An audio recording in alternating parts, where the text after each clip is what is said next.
A lone figure runs through the dark streets of Busan, South Korea. It's the middle of the night and the air is thick with mist. The sound of his ragging breathing fills the silence. Behind him, the gates of a massive compound loom like the mouth of a beast. Inside, shadows move. Guards with batons, inmates huddled in corners. Whispers of escape attempts that ended in horror. This is the prison. It's not a military base.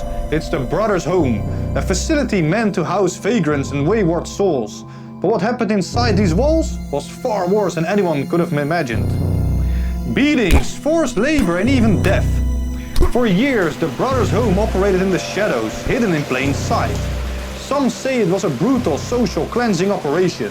Others compare it to a dystopian survival game of fiction, an unforgiven battleground where only the strongest endured. Was the Brothers' Home the real-life Squid Game? It's a question that has puzzled TikTok influencers and podcast hosts alike. Today, we'll find the truth, so let's dive in. To understand the horrors of the Brothers' Home, we must go back to South Korea in the 1970s. The country was transforming at an unprecedented pace. After the devastation of the Korean War, South Korea's economy was booming. Skyscrapers, highways, and industrial zones replaced the ruins of the past. But not everyone benefited from this economic miracle. Beneath the gleaming surface of progress, thousands of homeless people, orphans, street vendors, and the poor struggled to survive. The government saw them as an eyesore, a problem that needed to be hidden away. In 1975, the South Korean government launched a nationwide crackdown on vagrancy.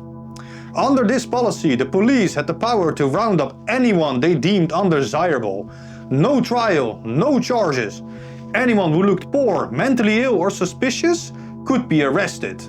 Enter the Brothers' Home, founded by Pastor Park In-kwan. Officially, the Brothers' Home was described as a rehabilitation center. The South Korean government funded and endorsed the facility, claiming it would provide shelter, education, and work for the homeless. But the reality was far more sinister. The Brothers' Home wasn't a rehabilitation center, it was a forced labor camp. Upon arrival, detainees were stripped of their identities. No names, no records, just a number. They were divided into war crews, forced to manufacture clothing, shoes, furniture, and cement blocks. These products were sold for profit, and the money went straight into the pockets of Pastor Park and his political allies. The hierarchy was clear. Guards ruled with an iron fist, armed with batons, chains, and electric rods. Stronger detainees were given privileges in exchange for keeping the weaker ones in line. Those who resisted disappeared, their bodies buried in mass graves. It was a system designed to break people down, and for many, it succeeded. The Brothers' Home has long been the subject of speculation and debate. While some view it as a horrific death camp born from systematic corruption and greed, others argue that it served as a perverse social experiment in control, obedience, and exploitation. The truth, as revealed by survivor testimonies and investigative reports, is a chilling combination of both. The Brothers' Home operated on a structure that resembled a dystopian microcosm of society. The detainees were stripped of their identities and humanity upon arrival. Survivors describe being assigned numbers instead of names, creating a system of dehumanization reminiscent of totalitarian regimes. This system ensured that detainees saw themselves as expendable, breaking their spirits and forcing them into compliance. One survivor, Kim Yong-sun, who was only 13 when she was sent to the Brothers' Home, recounted her initial arrival. "We were told to forget our names. We were not people anymore. We were nothing, just tools to be used and discarded." Kim's experience highlights the psychological manipulation that paralleled the physical abuse. The facility's leadership enforced a strict hierarchy where even minor infractions such as speaking out of turn resulted in brutal punishments. This created an atmosphere of fear and submission, further entrenching the detainees' powerlessness. Forced labor was central to the operation of the Brothers' Home, and some argue that it served as an experiment in how far humans could be pushed before breaking. Survivors describe being forced to work long hours in dangerous conditions, producing goods such as textiles and furniture. One former detainee, Lee Min-ja, shared his harrowing account of forced labor in a statement to journalists. "We worked from sunrise to midnight without breaks.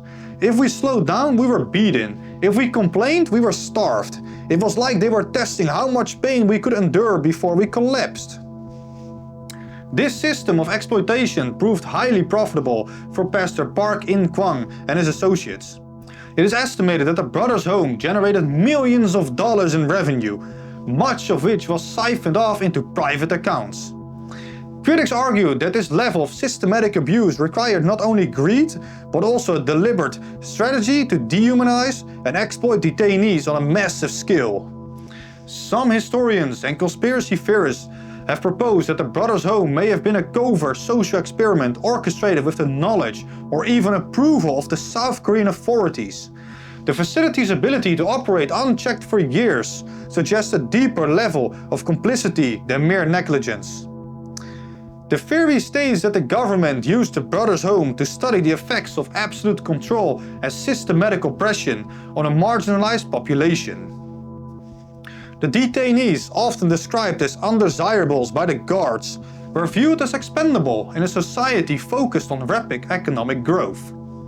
A leaked memo from a local government official in 1985 hinted at this troubling possibility. The rehabilitation of these individuals is secondary to maintaining social order. Facilities such as the brothers' home serve an important function in removing elements that disrupt the harmony of society. While the memo stopped short of confirming a deliberate social experiment, it shows the government's willingness to sacrifice the lives of vulnerable individuals for the sake of societal harmony. The brothers' home was a fortress of despair, where the mere thought of escape was a beacon of hope for many detainees. Yet the reality of fleeing was fraught with peril, and the consequences of failure were often fatal.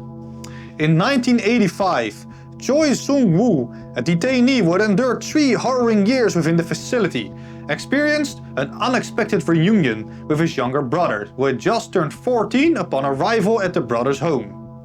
This unforeseen encounter intensified Choi's desperation to escape, as he could not bear the thought of his siblings suffering the same horrors he had endured. Driven by a renewed sense of urgency, Choi meticulously planned an escape, hoping to liberate both himself and his brother. However, the omnipresent surveillance and the brutal enforcement within the facility made such attempts nearly impossible. The fear of severe punishment loomed large, deterring many from even contemplating escape. Even though the odds were stacked against them, Choi and his younger brother miraculously managed to escape the facility, and their story and interviews helped with exposing what was happening inside the brothers' home. Other people weren't as successful as Choi and his brother. The harrowing experiences of those who attempted to escape but failed show us the pervasive cruelty and inhumanity that defined the brothers' home. Most escape attempts resulted in death or torture. The stories of the people that tried to escape serve as a testament to the resilience of the human spirit, even in the face of overwhelming oppression. The eventual exposure and closure of the brothers' home in 1987 was the result of relentless efforts by survivors, whistleblowers, and investigative journalists who refused to let the atrocities remain hidden. For years, survivors who managed to escape their brothers' home told horrifying stories of beatings, forced labor, and deaths. However, their accounts were largely ignored. Many officials and media outlets dismissed the claims, citing the government's endorsement of the brothers' home as a legitimate rehabilitation center. It wasn't until the mid-1980s that cracks began to form in the facility's protective facade. Several brave whistleblowers, including former guards and staff, started leaking information. These insiders described appalling conditions, revealing that detainees were treated more like slaves than individuals in need for rehabilitation. One of the most pivotal testimonies came from Choi Sung-woo, the survivor who escaped in 1985 after enduring 3 years of torment. After escaping from the facility with his younger brother, Choi began sharing his story with journalists and human rights organizations. Choi recounted the brutal beatings he witnessed, the public executions of those who attempted to escape, and the dehumanizing forced labor imposed on the detainees. His detailed descriptions painted a horrifying picture of life inside the brothers' home, making it impossible for authorities to ignore the growing outcry. Choi's testimony became a rallying point for advocates demanding an investigation into the brothers' home. His bravery inspired other survivors to come forward and share their experiences, amplifying the call for justice. South Korean journalists, sensing a story of immense importance, began digging deeper. Reporters from major outlets secretly interviewed survivors and former staff members.